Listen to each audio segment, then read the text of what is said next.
Can you hear me okay? Yeah. Warning, censorship. Warning, censorship. Warning, censorship. Good afternoon, ladies and gentlemen, and welcome to the Rebel News live stream on this, a Thursday, October 28th, 2021. I'm David Menzies, and my co-host, well, let me tell you about my co-host, folks. She's the curtain raiser, the showstopper, the main event, the double encore. She is the she-devil with a sword. She is the Khaleesi of Northern Alberta. She is Sheila Gunn Reid. How you doing there, Sheila? David, I'm great. Apparently, I'm larger than life. Why do I look so, huge compared to you? I feel like I should just let my chair way down. Well, they can play. It's some of my grandfather used to say it's trick photography, Sheila. David, I'm not a big woman. You guys got to get me to scale in the office. I'm not a big woman. I'm small, very small, especially compared to David Menzies. Okay, now you're going to see the junk on my desk. Zoom in a little bit. Sheila, pretend this is your Halloween costume. You are Gigantica from the DC comic universe. She's a 50-foot tall woman. So how do you like those apples? I don't. Oh, David, how are you doing? How's everybody at home doing? We're doing great. You know, we got a replacement puppy for the departed Dexter. Yes. His name is Sir Gregor from the Game of Thrones show. I thought a gigantic torture-prone knight would be an appropriate name for a little golden doodle puppy that will never harm anyone. There's, I guess, an element of juxtaposition going on there. So we're very happy about that. And Sheila, as we discussed before, and it applies to virtually everyone I know, I'll knock wood, I hope this is wood, I've never been healthier than in the last 2 years when this pandemic began. Not a sore throat, not a headache, nothing. And I don't know what it is because, as I've said to you before, going out into crowds of people who are unvaccinated, going to airports, going to long-term care facilities. Sheila, technically speaking, shouldn't I be dead by now? You know, I'm the same way. I've barely had a sniffle. And if you do get a sniffle, everybody treats you like you have leprosy. So you have to be very careful about that sort of stuff. But for me, I think it is that I'm just more careful about washing my hands. At the beginning of the pandemic, you wash your hands, of course you do. But then I started looking around at everything as though it had a layer of germs on it, which it does. And so I became more conscious of maybe I shouldn't hold my keys in my teeth when I'm trying to open the doors because I threw them all over the place all day today. Or maybe I shouldn't, as I'm reaching into my purse and rummaging around, hold a $5 bill in my mouth. Well, I caught myself doing that one time, and I'm like, gross. And, just being aware, one of the things I like to do is go grocery shopping, and the carts, being aware that those are constantly dirty. And I really do attribute my good health to the fact that grocery stores are now actually cleaning their carts. That's, I think, the one big difference in my life that the pandemic has made as far as my health. the grocery stores are finally wiping their baskets and their carts. You know, I think you're onto something. I look at what my change in behavior has been from 2 years ago, and it's two things. Like you said, even more intense hand washing and hand sanitizer. In fact, I'm surprised I still have skin on my fingers. Oh, I'm not like that. But I just quit putting stuff in my mouth like a teething baby. That's what well, I always avoided that, grow. Sheila. I'm not putting any paper money in my mouth. I don't know where it's been. But the other thing, and I'm going to play Dr. Menzoid here, MD, medical deviant. But about 2 years ago, I had a doctor tell me, because I had some stomach issues. He asked me, do you take probiotics? And I said, no. And he says, go right away and get probiotics and take them on a daily basis. You know, the ancient Greek doctor Hippocrates, all health began in the gut, which probiotic addresses. And sure enough, Sheila, by coincidence, just a week after that doctor told me that, I saw another doctor on Fox News, and he said exactly the same thing. The best thing you can do for your body in terms of regular maintenance, if you will, is take probiotics. So with the hand washing and the probiotics, and by the way, I don't get any stomach aches anymore. So I'm a huge advocate of that. There you go. I guess I should say some disclaimer in case I'm violating YouTube laws right now by advocating a holistic medicine. But those are my theories as to why I've been so sickness-free in terms of a change of behavior, that the even more frequent hand washing and the daily regimen of probiotics. Yeah, apparently on YouTube you can sort of get in trouble now for recommending that people eat yogurt and pickles. In any event, Sheila, I think usually at this point, you tell the folks what the ostensible policy reason of the next 55 minutes are. And I guess a little heads up that at some point, once we get past the YouTube safe content, we have to bid adieu to YouTube, not because we want to, but because we have to, because you have, well, censorious thugs in Silicon Valley limiting what we can and cannot say. I'm surprised I can call them censorious thugs without that being a red flag. And I guess we shall see. But in any event, Sheila, what's the deal? You know, that term censorious thug came from our trip to the Media Freedom Conference in the UK, co-hosted by Canada and the UK. That was the conference that we were initially prevented from going to, thanks to the Canadian government. So we sort of backdoored it through the UK government. And then when we got there, the Foreign Affairs Minister, I guess, Chrystia Freeland, our Deputy Prime Minister now, she tried to ban me and Andrew Lawton, the literally only two self-avowed conservative journalists at the conference, and Canadians, by the way, from attending the Canadian Foreign Affairs Minister's press conference as the co-host of the conference. Strangely enough, you know who had more good sense with regard to journalistic freedom? The journalists from Al Jazeera. They stood up for us against the Canadian government. That should tell you how far the Canadian government has fallen when it comes to press freedom. But Ezra yelled censorious thugs, or censorious thug, at I believe he is the Pakistani foreign minister. Yeah. And Pakistan routinely complains to Twitter to have journalists who are critical of Pakistan in the Western world censored, and that had happened to Ezra. So when Ezra found out that the Pakistani foreign minister would be talking there, I'm just strolling into the conference room. I had been somewhere else covering something else, and I look and I see the boss, and he's sort of wiggling in his chair, and he's all excited. I'm like, oh, what's going on?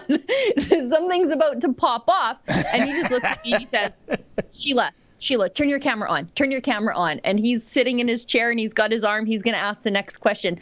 Those people had no idea what was about to hit them. And Ezra just let him have it. I don't know if we have that footage, but that would be beautiful to air. That never gets old. It never gets stale. It's along the lines of Pastor Art going, get out to that Alberta Health Services person. And I had no idea. I had no idea what was about to happen. And I was like, the boss told me to do something. Turn on my camera. I'm going to do it. And then he just went nuclear. It was like a mushroom cloud of Ezra Levant just exploding, and then the fallout. So anyways, the reason I brought that up is not only because you said censorious thug, it's because now Twitter and YouTube, they just do it. They don't need a complaint from the Pakistani foreign minister. They just come and get you to say stuff.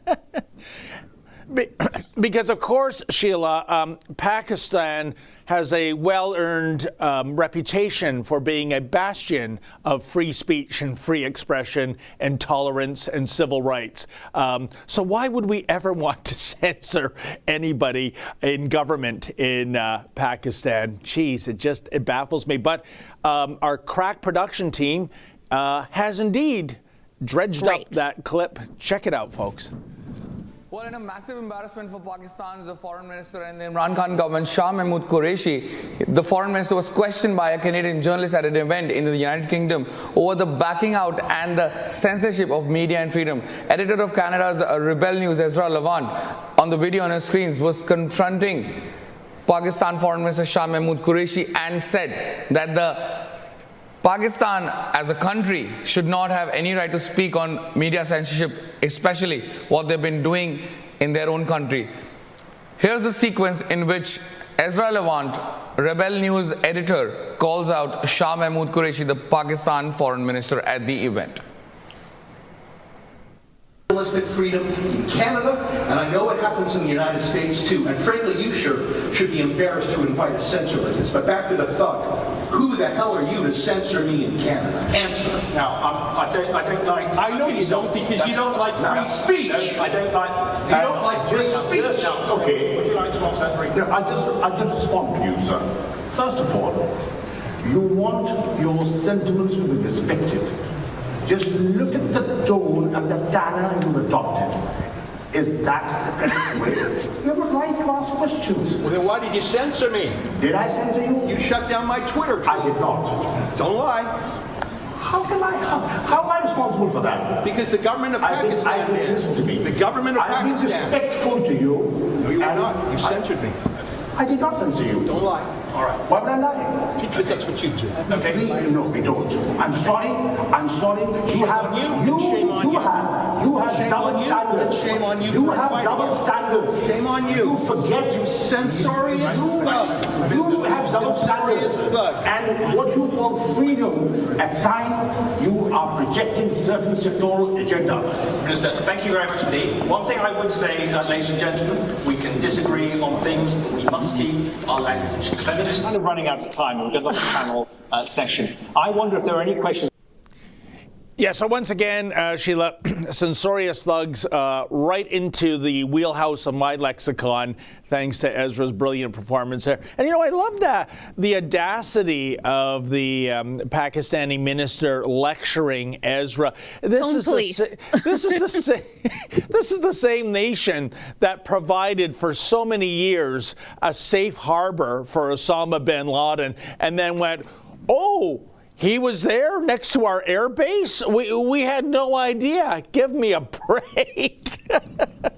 I think at that time, they either still had in custody or had just released a Christian woman that they had locked up for blasphemy. And her blasphemy, I think at the time, was literally just being Christian, privately Christian, not even a Christian in the public square, not toting around her Bible and wearing a crucifix. They just found out that she was Christian and imprisoned her. And so the Canadian government, as a co-host of this event, invited that guy. What the heck was that guy even doing there?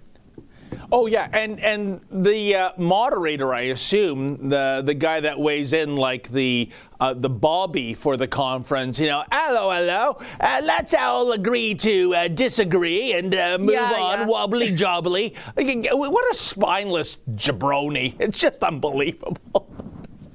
Anyway, we went off on quite a little bit of a tangerine, as David Menzies likes to say there. I should tell everybody what we're doing here.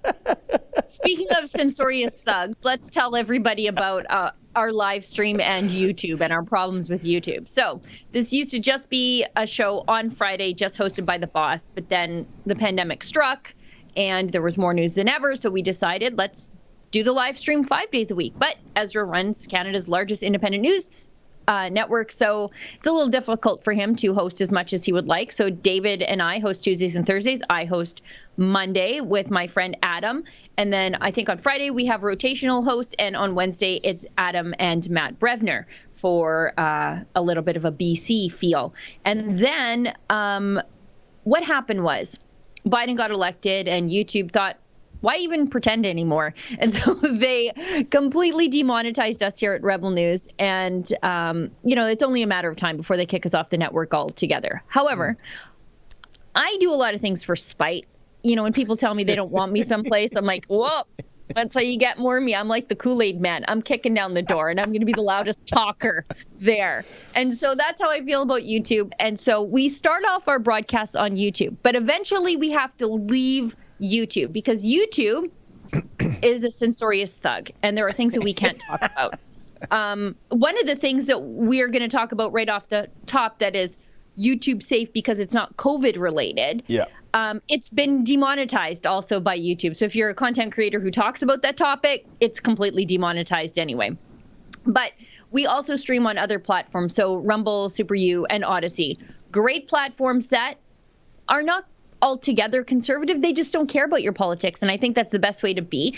And they give you the ability to support the work that we do through Super U Shouts, Rumble Rants, Hyper Chats on Odyssey, and you can tip us as a creator on those platforms too. So there's a lot of different ways for us to get around both the censorship and demonetization of YouTube. There are other places and other platforms stepping up to fill the gap. And we hope that our YouTube watchers, if you're watching us there, when during the broadcast we have to move over exclusively to those other platforms, we hope you join us there too.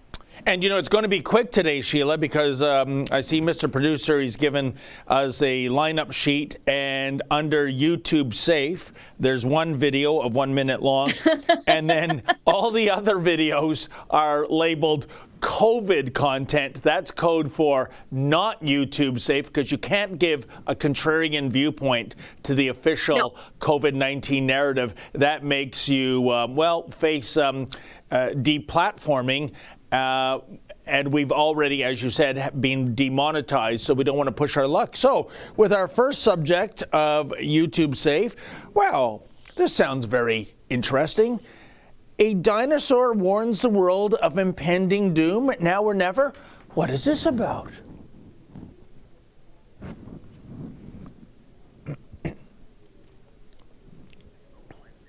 Yes, please.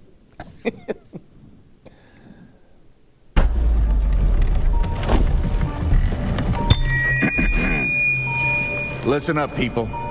You're headed for a climate disaster. And yet every year, governments spend hundreds of billions of public funds on fossil fuel subsidies. Imagine if we had spent hundreds of billions per year subsidizing giant meteors. That's what you're doing right now. Around the world, people are living in poverty. Don't you think helping them would make more sense than, I don't know, paying for the demise of your entire species? You've got a huge opportunity right now as you rebuild your economies and bounce back from this pandemic. So here's my wild idea. Don't choose extinction. Save your species before it's too late. It's time for you humans to stop making excuses and start making changes. Thank you.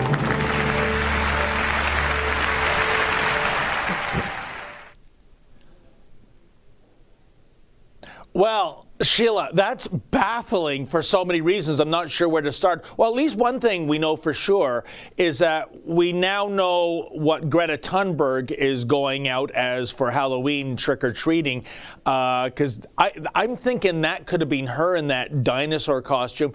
But, that message makes absolutely no sense, because we're told that we are the authors of our demise in terms of man-made climate change. The end of the dinosaurs, some 120 million years ago, that came about through a force of nature, a meteor or an asteroid colliding with planet Earth. So they're kind of making the point with that video, Sheila, by having a dinosaur virtue signaling that there are forces beyond the emissions coming out of our tailpipes and manufacturing facilities that are maybe contributing to increases in global warmth, global coolness. They don't even know because it's now called climate change. A switch in the temperature one way or the other is always proof that something's afoot. And it's always proof by these hucksters that it is us creating this. But I'm saying there's been, 5 mass extinctions before Homo sapiens was running the joint? So we were never a factor. That is a crazy ass video. David, I'm just so full of, like when he says, oh, we should sponsor the meteors or subsidize the meteors. I'm on that team at this point. If I've got to listen to one more of these videos, I want to sponsor a meteor. How do I get a meteor to hit us? You're right to point out that, this creature, apparently, that it was driven to extinction by an act of God. That's the whole point. I don't think humans can change the weather. By the way, you know what I think is more dangerous than climate change? Inviting a velociraptor to the United Nations, by the way. Think about that for a second. But I thought it was really interesting, some of the imagery that they chose. And, shouldn't you be fighting poverty? I am fighting poverty by promoting the use of fossil fuels, because nothing is a quicker, easier vehicle to economic prosperity than cheap, reliable fossil fuels. That's what fuels an economy. You look at the demise of manufacturing in Ontario. What do these people think that was driven by, except high energy prices? Yeah. And then, you see that little boy they used when they talk about poverty, and he's carrying a plastic jug of water, by the way. But no doubt that's supposed to symbolize a young boy carrying water home because he's poor, likely from a hand-drilled well. You know what would fix all that? I don't know, water truck, proper drilling equipment, fueled by fossil fuels. They don't even get how ironic this ad is, and how the things they're pointing out that's wrong with the world, fossil fuels, cheap, reliable fossil fuels, clean that all up, fix it up right now. That little boy, if his dad had a job in oil and gas, he wouldn't be carrying water on his shoulder.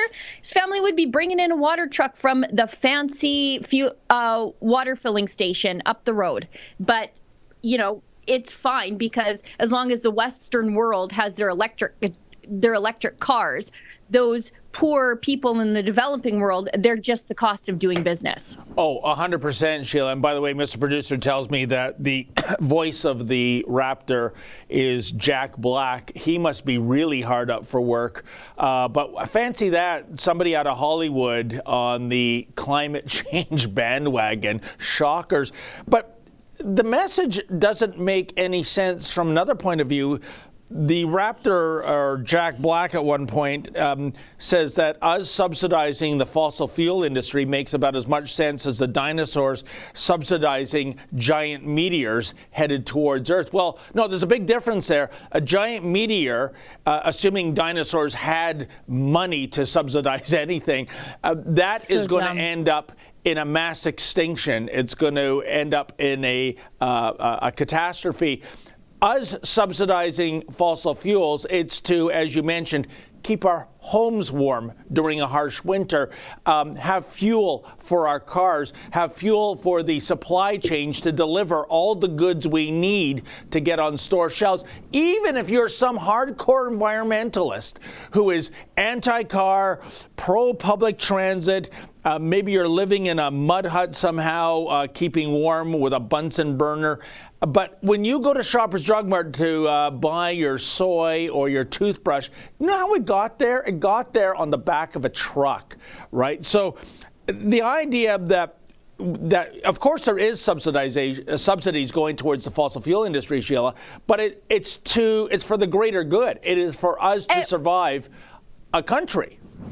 And if there are very, very few amounts of subsidies going to fossil fuels, and they pale in comparison to the amount of money dumped on green energy. And correct. Very often in Canada, when they say, oh, the government's subsidizing fossil fuels, really these are tax breaks, tax structures that almost all businesses qualify for. Yep. But the environmentalist movement will call that a subsidy because they don't know the difference between a subsidy and a tax credit. Yep. And then they use that to sort of make it seem like the fossil fuel industry is the unprofitable one. But as is the case with so much going on the left, they are guilty of that which they accuse their opponent of. The green energy industry, if you can call it that, would not exist without A, fossil fuel backup, and B, enormous subsidies. There is not a successfully viable green energy project, at least in Alberta, that isn't heavily subsidized to the point of that being the only reason that it is kept afloat. Secondarily, does anybody get the irony that they used a Raptor, and a Raptor is, a big fuel-guzzling Ford pickup truck? Like they didn't even put that together? I guess not.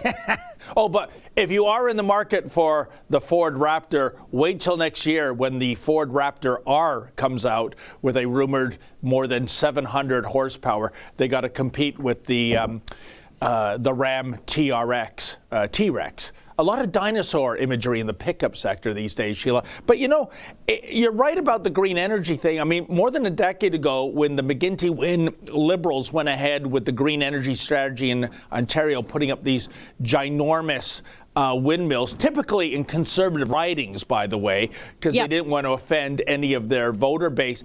I had one analyst adroitly explain what was going on, and it was akin to investing in VCRs in the mid-'70s when they first came out. When the first VCRs came out, Sheila, 76, 77, you were talking about $2,000 in 1970s dollars, right? For basically the first technology of the VCR, which, of course, if you're a trailblazer, you always pay a price because every succeeding generation of the technology gets better and it gets cheaper. So much so, when I saw the last VCRs being cleared out at Loblaws, I think they were like $29 in 2016 money. So this government, to do their virtue signaling, and basically it was to impress Al Gore on a visit to Ontario. Hey, look what we're doing. They bought green energy infrastructure when it was fairly new and enormously expensive, as opposed to waiting for the proper time when the price points would at least make sense. Well, and I'm kind of happy that after watching that video, I sleep well at night knowing that I'm just filling up the tank on the old Jeep full of velociraptors. Just lots of dead raptors going right into the tank of the Jeep. And this stuff always rolls out just in time for the UN Climate Change Conference, wherein all the global elites want to distract us from the fact that 20 to 50,000 of them are converging on a city around the world each and every year, except for when there's apparently a real crisis like the pandemic that spooked them last year into canceling it. But they never cancel it for the climate emergency, just, COVID. But this year, though, they've all decided that COVID isn't really as bad as they thought it was last year. And so we're just going to, fly in, not have to quarantine, skirt all those rules. They've got special exemptions. So Justin Trudeau, by the way, he's going on a big junket before he even gets to the climate change conference. I think he's going to The Hague and then Rome, and then he's headed over to the UN Climate Change Conference for 2 days. And it's nothing but international transcontinental air travel. Oh, I remember when I went to the Climate Change Conference in Madrid, I think in 2019, I couldn't get out of there I had to wait an extra day because there were no flights to get me out because it was just full of people. I took the opportunity to go look at the local cathedral before it has one of those mysterious European electrical fires that churches in Europe tend to have so frequently. But I couldn't get out of the country because there were just no flights. There were that many people converging on that city. You know, and I just want to pick up one thing you said that triggered a thought, Sheila, that how you love to fill up your Jeep with the petroleum that has come from, well, basically dead raptors from millions and millions of years ago. And doesn't that say something? I mean, I'm always fascinated by this, Sheila, because I've driven through the Alberta Badlands, which is like another planet. But millions and millions and millions of years ago, Alberta was tropical. It was a tropical grassland piece of territory in which the dinosaurs thrived.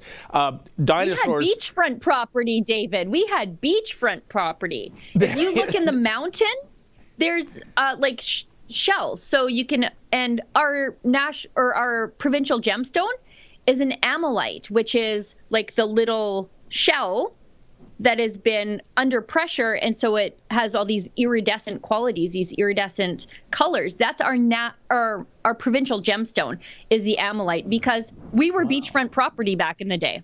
I didn't know that about the beachfront. That is incredible. But it makes a point, I think, Sheila, that there was no such thing as even mammals around at the time, let alone Homo sapiens. And this area, you know, demonstrably changed to the point that, well, today, if there were dinosaurs, they couldn't live in Alberta, certainly not in the winter months. They would all die. So again, I think it drives home the point that maybe there are larger forces at work here. By the way, beachfront property, that always reminds me of the 1978 Superman film and Lex Luthor's plot. Do you remember what it was? He was buying up worthless Nevada desert. And the idea, so pennies on the dollar, the idea was he was going to get a nuclear missile, trigger the San Andreas Fault, California would slip into the ocean, and voila, beachfront property he'd be making. There you go. Gene Hackman as a brilliant Lex Luthor, and Christopher Reeve, of course, as okay, well, we're going to get out of YouTube after this. And okay, so most of California in that plot would fall into the ocean? I know what you're going to say. That kind of makes Lex Luthor the hero. I might be on team bad guy. I know, in retrospect, you know. And by the way, I am wearing my Superman tie here today, so you know, a shout out to the Man of Steel. But the funniest line in that movie, because he hijacked from the U.S. Army 2 nuclear missiles, because he knows Superman can only stop one, so it's to distract him, so the real missile can hit the San Andreas Fault. And his assistant, played by I'm struggling for her name now. She says to him, "Lex, where is the other missile headed for?" And he says, "Hackensack, New Jersey." And she goes, "But Lex, my mother lives in Hackensack, New Jersey." And Lex does this. Not anymore. Right. So, anyways, enough of and anyone who, of course, is playing around with Men's Weight Bingo, if you have the superhero reference, there's an extra square for you. So we have to make like the Flash and get away from YouTube now, because we're going into COVID content territory. There he is. Oh, he found it. Valerie Perrine, right? Yeah. I don't know. Imagine having a boss like that. And in any event, so if Mr. Producer can tell me when we're going to go away. By the way, I see you're looking resplendent in orange. Do you have any kind of... oh, yes, and please not only leave YouTube, but go over to Rumble and Odyssey and Super U, correct? That's right. All right, then. And I was going to ask you, Sheila, go over any there, you ideas? Bunch of dumb lizards. Some lizard. That's what you bunch of dumb lizards. That's what the UN thinks you are. Just go over there. Visit us on Rumble. Yeah, stay out of the areas with the tall grass. Okay, I've got the thumbs up. We are now unshackled, Sheila. We can now talk about anything we want. And lo and behold,